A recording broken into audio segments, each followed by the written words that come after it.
The Bible says that in Proverbs 14:29, whoever is slow to anger has great understanding, but he who has a hasty temper exalts folly. Psalm 37:8, refrain from anger. This is the ESV. Refrain from anger and forsake wrath. Fret not yourself, it tends only to evil. Psalm 37:8.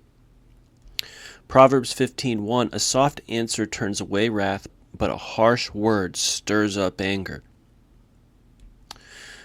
James 1:20, the anger of man does not produce the righteousness of God.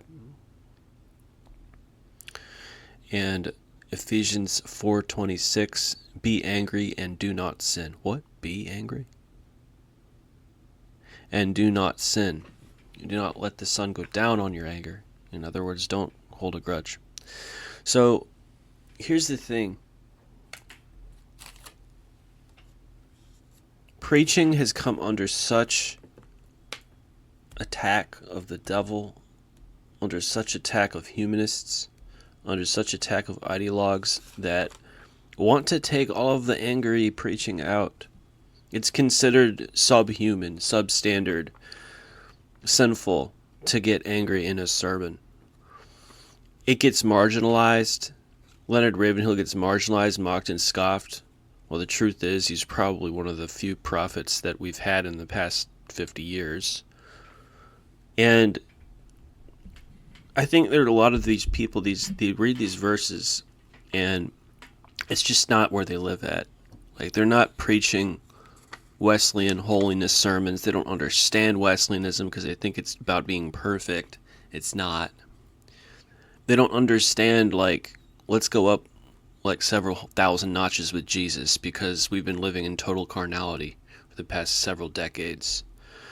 And so when people try to increase their spiritual life, guess what happens?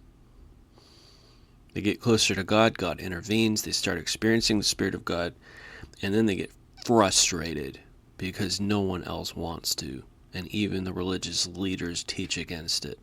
That's frustrating. And so that's a provocation, which God speaks about provocations in the desert, and people being destroyed in the desert because of provocations. What's a provocation? Provoking a person is poking the bear. It's poking, it's provoking, it's poking. It's making someone mad on purpose. You're doing stuff to make a person mad, okay? Whether it's you're making God mad, whether it's you're making an evangelist mad, whether it's you're making a man of God mad, whether it's you're making somebody mad. But the general verses in the Bible aren't about that, about anger. It's about interpersonal relationships, one-on-ones, tolerance of people in the workplace or in the family who have different points of view and different personality traits. And so, yeah, it's selfishness and carnality to not tolerate people's idiosyncrasies and eccentricities and oddities, and sometimes their behavior that is, you're just thinking to yourself, why are they acting like this? I don't know. But you have to extend tolerance and love and understanding in these interpersonal one-on-one relationships. Customer service. Customer service has got to be one of the hardest job categories because you're constantly dealing with people that are throwing out complaints and accusations. And you're supposed to, be completely Spartan and stoic through the whole thing and just be like, well, have a nice day. And they just want to keep on picking a fight. That's tough, man. But the Bible teaches self-control in that. The Bible teaches us to not lash out at people even when they're provoking. No. The purpose of this podcast is not to get people to think about their interpersonal relationships. It's to increase biblical holiness and spirituality. But it is holy to control yourself stoically when you're dealing with people that provoke on a one-to-one basis. That is holy. Because that's not the way the That's not the way that the world system operates. World system operates on gossip and flinging mud at each other. Whereas if you're in a situation like that at work or with family or whatever it is at church, and you act completely like Jesus in that situation, that's evangelism, in a sense. Um, it's an evangelism of sanctification. Do not be quick in your spirit to become angry, for anger lodges in the hearts of fools. Ecclesiastes 7:9. So if we're talking about relationship type anger, yeah, you should literally do everything you can to like be stoic. And also humorous. Like you should, not the insult type of comedy, obviously, but you should do everything you can to lighten everybody's load, because life's hard and the devil's a hard taskmaster. So wherever I go, if I'm in a situation where I'm with people who are strangers, my objective is to lighten their load through comedy. Just lighten their load. Like every time they see John, they think, there he is. Here he comes. The man, the myth, the legend. Why? Because like when I'm gone, like they're going to talk about that crazy thing John said, and they're going to start, like laughing so hard it hurts their gut. Like that's my job in life. Like I want people to feel lighter as a result of being around me, even if I don't get to share my spiritual beliefs with them. By the way, most people will tell you that humor is an extremely persuasive influence. So instead of going around like wanting to like pick a fight to the point of like almost getting the point of a fist fight with people, why not go around and like try to make people laugh? Like do everything you can to be an extremely positive influence, because 9 times out of 10, most people, when we're talking about one-to-one relationships, you're not going to be able to, get into a long enough conversation with them to get to the point where you can share the gospel with them, to where it would actually matter, unless you're Ray Comfort and you're doing the way of the master method, 10 commandments method. Most of the time, no. You have to just be a positive influence on them. And now,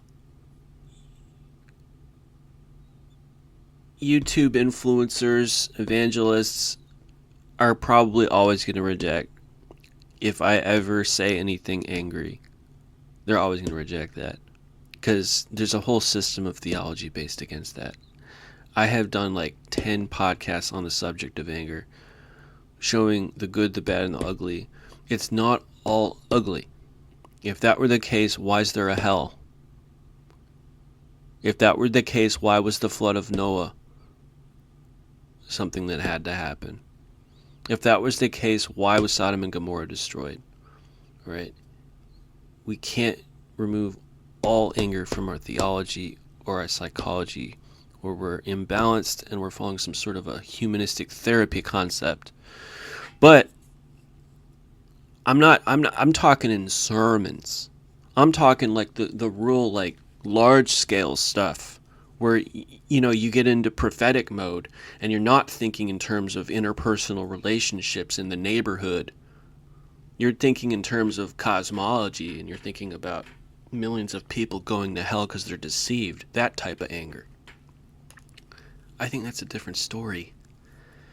And when we look at that, we are sharing in God's holiness, like in Hebrews 12, when he beats the sin out of us, to share in his holiness.